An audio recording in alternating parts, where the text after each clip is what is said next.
I was just finishing up my last week of field training before I was officially able to begin solo patrol.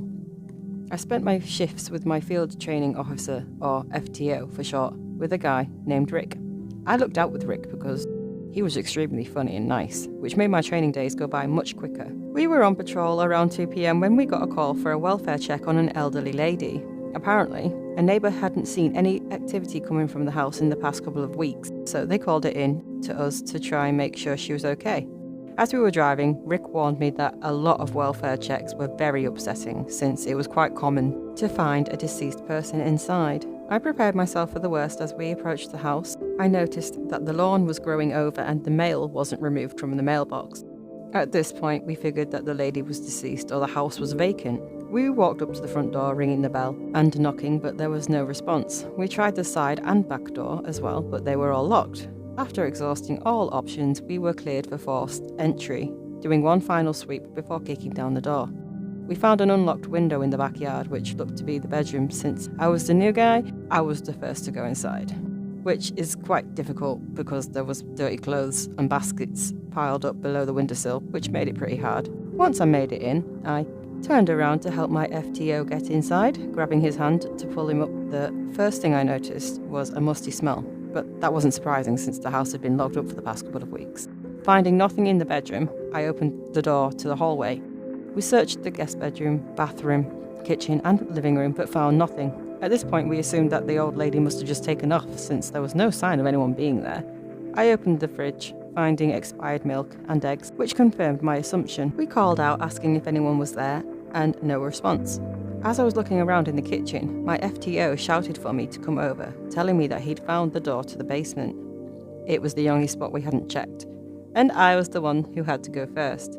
Unlike the main floor, there was no lights. Since it was so dark, I flipped on my flashlight and pointed it to the bottom of the stairs. It looked like the basement was unfinished, seeing cracked concrete at the bottom, accompanied by cylinder blocks on the walls. Just as I was about to walk down, I shined my flashlight over the railing and spotted streaks of blood descending all the way down. I shot it down the dark staircase. "Police! Anyone down here?" And once again we heard no response. I started descending down the steps with my FTO following closely behind me. As I was about halfway down the steps, I heard a quiet but distinct noise of some kind, some sort of wrestling coming from the room. I froze, turning a look at my FTO, who'd looked surprised hearing the noise too. He nudged me to continue walking down the steps, shouting, "Police, anyone down here?" There was no response, but definitely a distinct noise that continued to get louder the closer we approached. We approached and made it to the bottom step, turning to the left to shine my flashlight into the room, and saw hundreds of boxes and antiques scattered all across the entire room. It looked like a hoarder's house. It was impossible to see at least half of the room due to the amount of stuff down there. As I started shining my flashlight across the room to look for any signs of the old lady, I stumbled across the shadow of what looked like a person crouched in the back right corner of the room. I couldn't tell if it was my eyes playing tricks on me, so I approached them, stumbling over everything on the floor blocking my path. I yelled, "Ma'am, are you okay?" As I was now maybe about 10 feet away from the shadowy figure, I moved the cardboard box that was in between me and whoever this person was in the corner, now just being feet away. Because I did this, I was shocked to see not the old lady, but a random guy covered in blood, lunging at me, knocking me into the boxes behind. Thankfully, my FTO was right behind me and instantly tased the man, putting him in cuffs. He wouldn't respond to any of our questions when we were asking who he was and why he was there. We arrested him, putting him in the back of the police cruiser and took him down to the station. Dropped him off as a John Doe since he didn't have any form of ID when we searched him. It turns out the old lady was visiting family out of state. That story happened about 8 years ago, and I have yet to win some more bizarre and creepy incident to this day.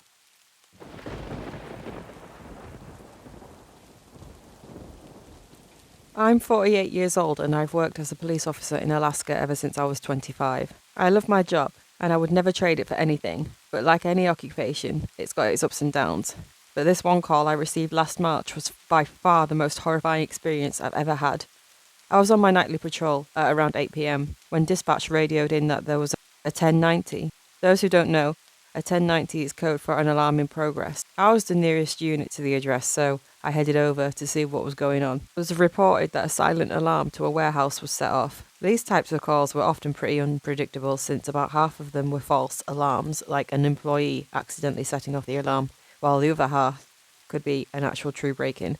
I always treat every situation with caution, since I've learned over the years it's best to be ready for anything. I flipped on my lights. The address was about 10 minutes away, on a pretty quiet road, with a few businesses that I was familiar with. Upon arrival, I pulled into the parking lot with my bright side to see if there was any visible signs of forced entry, such as a broken window, but everything looked good. I looped around the building, noticing 3 semi-truck trailers of the loading dock, and assumed that it was some sort of false alarm. The building looked like it had been locked up for the day, so I waited outside the main entrance until the owner was contacted. He said there should be a janitor inside and that he'd give him a call to let him know what was going on.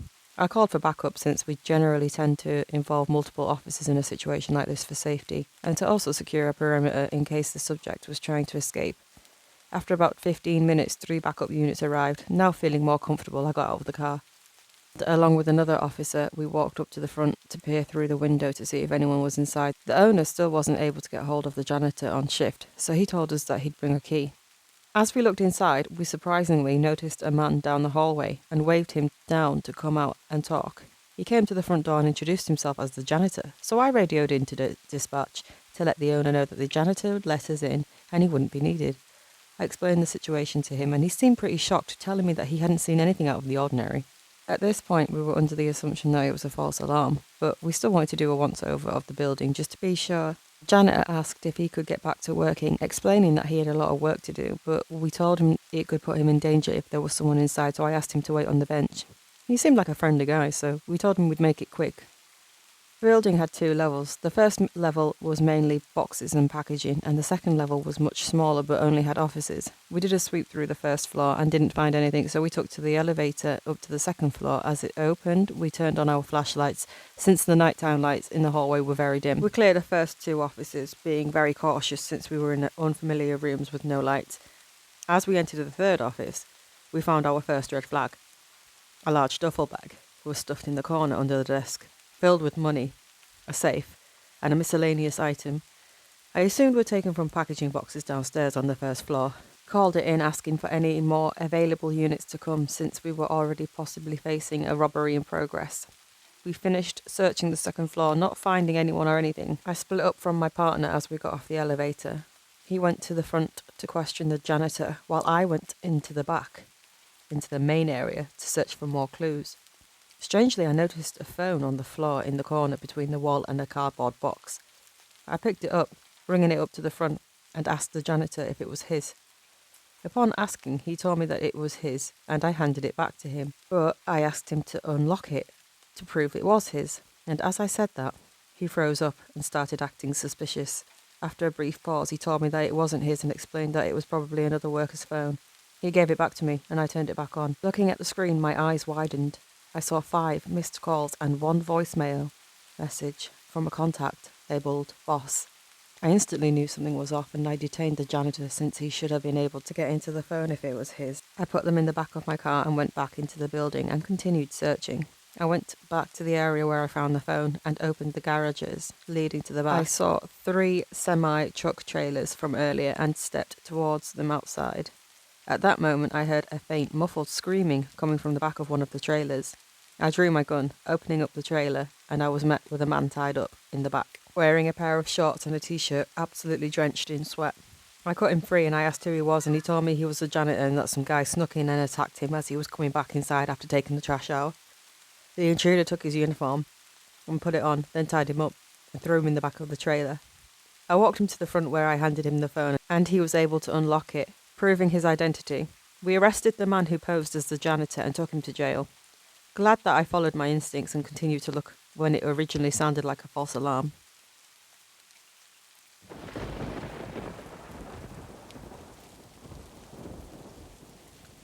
I was on patrol one night with my partner when we get a call for suspected shots fired at an abandoned house just a couple of minutes away from where I lived.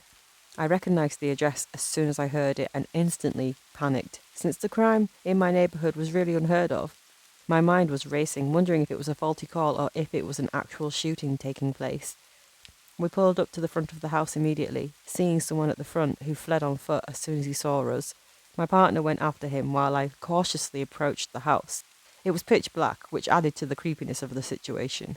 I peered through the window to the right of the front door and watched as a shadowy figure darted across the room out of my sight. I radioed into my partner, who had lost the suspect during the foot chase. He came back to the house and we knocked on the front door saying that we were the police and whoever was inside needed to open up. As I was saying this, we heard someone yelling for help. It was hard to tell which part of the house it was coming from, but it definitely sounded close. We called in for backup as we started to break down the door. We would usually wait until we had extra assistance, but due to the urgent nature of the situation, we didn't wait. I walked in first and instantly saw blood all over the house. It was pretty horrific. So I walked down the dark, narrow hallway which branched off to the kitchen on the right and the laundry room on the left. I went towards the kitchen where I thought I heard the screaming, and I saw a young male in the corner, along the cabinets. He seemed to be unresponsive. He was bleeding from his arm and had definitely lost a lot of blood. I flashed my light in his eyes and shook him, and he woke up and immediately began to scream. I calmed him down and tried to ask what had happened, but he was too in shock. My partner was radioing in updates to the dispatch, notifying them that we needed an ambulance immediately. It was a very uneasy and unsettling feeling since we were in a dark foreign place with the possible active shooter. We didn't have any other information other than what we were originally told and had to keep searching the house. My partner was shouting, "Police, anyone in here?" and we heard someone respond, coming from the upstairs level. We slowly crept up the stairs, shining our lights around, not knowing who was up there. I walked into what seemed to be the master bedroom and didn't see anyone. My partner nodded his head towards the walk-in closet and he slowly opened the door. I had my gun pointed towards it with my flashlight in hand. There, I found 5 young males about the same age as the one we found in the kitchen, maybe 10 to 12 years old, hiding in the closet. One was covered in blood, with what looked like to be a bullet wound in the chest. I carefully carried him outside so he could receive immediate treatment when the ambulance arrived. My partner brought the 4 remaining boys down the stairs and out the front door, getting their information to notify their parents. Once the backup units and the EMS arrived, we went back into the house to make sure everyone was out. After thoroughly searching the entire property, we came up with nothing, and forensics took over from that point on. They found an unregistered gun that was hidden behind the furnace in the basement without any fingerprints on it. The creepiest part about it was that the boys all said that the gunman wore a creepy old man mask like the one you'd see on Halloween. The 2 boys with gunshot wounds were taken to the hospital and treated. They ended up making a full recovery. I'm just happy we got there when we did and everyone survived.